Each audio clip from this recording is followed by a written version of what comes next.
Hello everyone. तो आज हमारा जो post Maurya pre Gupta period 185 BC to 319 AD का चल रहा था, जो हमारा ऑब्जेक्टिव का सीरीज। तो 1 से लेके 20 तक के सवाल हमने कर लिए हैं और 21 से लेके 32 तक के सवाल इस वीडियो में हम करने वाले हैं। ठीक है, चलिए शुरू करते हैं। फर्स्ट क्वेश्चन है, who among the following rulers has been mention as a protector of varna system. इसमें पूछा गया है कि कौन वैसा रूलर थे जिनको मेंशन किया गया है कि वो प्रोटेक्टर थे वर्ना सिस्टम के। दैट मीन्स वो वर्ना सिस्टम के सपोर्ट में थे। तो ये कौन रूलर थे? ये खारवेला रूलर थे जो वर्ना सिस्टम को सपोर्ट करते थे ये। ओके,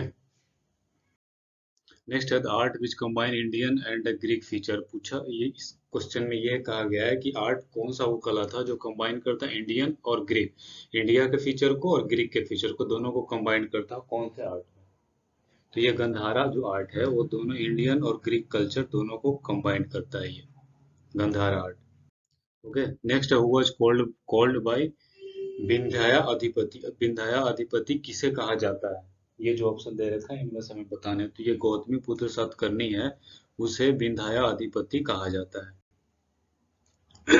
ओके, फिर है कि which year Shaka Samvat started. शक संवत कौन से ईयर में स्टार्ट हुआ था?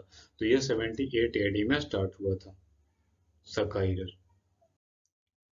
Okay, when did the Mathura school of art. ये पूछा है कि मथुरा स्कूल ऑफ आर्ट कब फ्लोरिश हुआ था, किनके किनके पीरियड में ये फ्लोरिश हुआ था। डेट मीन्स ये पीक पे था।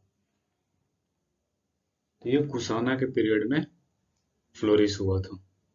कुशाना के पीरियड में Gandhara Mathura art, Mathura school of art. Okay, next है the practice of military governorship was first introduce. ये प्रैक्टिस ऑफ जो मिलिट्री गवर्नरशिप है ये सबसे पहले कब इंडिया में कब इंट्रोड्यूस हुआ था, किन के टाइम में? तो ये इंट्रोड्यूस हुआ था ग्रीक के टाइम में। सबसे पहले ग्रीक के टाइम में इंडिया में इंट्रोड्यूस हुआ था मिलिट्री गवर्नरशिप। फिर है who among the following presided over the Buddhist council held during the Rina. ये पूछा है कि कनिष्का के टाइम में जो कश्मीर बुद्धिस्ट काउंसिल हुई थी तो उसके चेयरपर्सन कौन थे? तो ये वसुमित्रा थे। चौथी बुद्ध काउंसिल हुई थी इनकी, वसुमित्रा की अध्यक्षता में चौथी बुद्ध काउंसिल हुई थी। कहाँ पे? कश्मीर में। उस टाइम रूलर कौन था? कनिष्का। फिर है with reference to invader in ancient India which one of the following the correct chronological. ये पूछा है कि भारत में जो हमला करा था, जो इन्वेड करा था एंशिएंट इंडिया में, तो उसके क्रोनोलॉजिकल हमें बताने की सबसे पहले किसने अटैक किया था, फिर किसने किया था, फिर किसने किया था। तो ये सबसे पहले ग्रीक ने किया था, फिर सक्का ने किया था, फिर कुशाना ने किया था। Option number A will be correct, Greek, Saka and Kushana.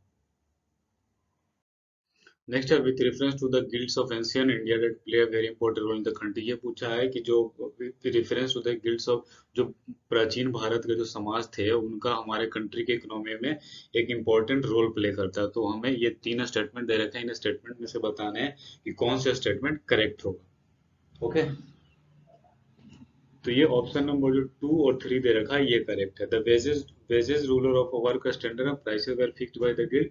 समाज जो थी, वो जो सोसाइटी थी वो फिक्स करती थी wage. Rulers of work standard, कैसा वर्क का स्टैंडर्ड होगा और क्या उनकी वेज की रूल होगी।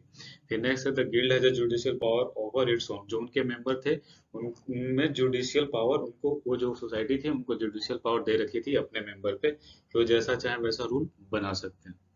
तो ये ऑप्शन नंबर 2 और 3 जो स्टेटमेंट दे रखा है ये करेक्ट है। फर्स्ट स्टेटमेंट फॉल्स है। नेक्स्ट है हु रिनोवेटेड सुदर्शन। सुदर्शन जो झील है उसको किसने रिनोवेट किया था, जीर्णोद्धार उसका किसने किया था? Without using force labour. That means जो लेबर होते थे उनको बिना फोर्स किए हुए किसने उसका जीर्णोद्धार किया था? तो ये रुद्र दामन था रूलर, उसी ने किया था सुदर्शन लेक का जीर्णोद्धार। दैट मीन्स उसे फिर से रिबिल्ड कराया था, अच्छे से बनवाया था। लास्ट क्वेश्चन है who among the following introduce gold coin for regular. ये पूछा है कि गोल्ड कॉइन्स किसने इंडिया में इंट्रोड्यूस किया था for regular use. That means regular use करने के लिए गोल्ड कॉइन्स किसने इंट्रोड्यूस किया था इंडिया में? तो ये भीम भीम कड़फिसेस थे, उन्होंने गोल्ड कॉइन्स इंट्रोड्यूस किया था रेगुलर यूज के लिए हमारे कंट्री में। Okay, fine.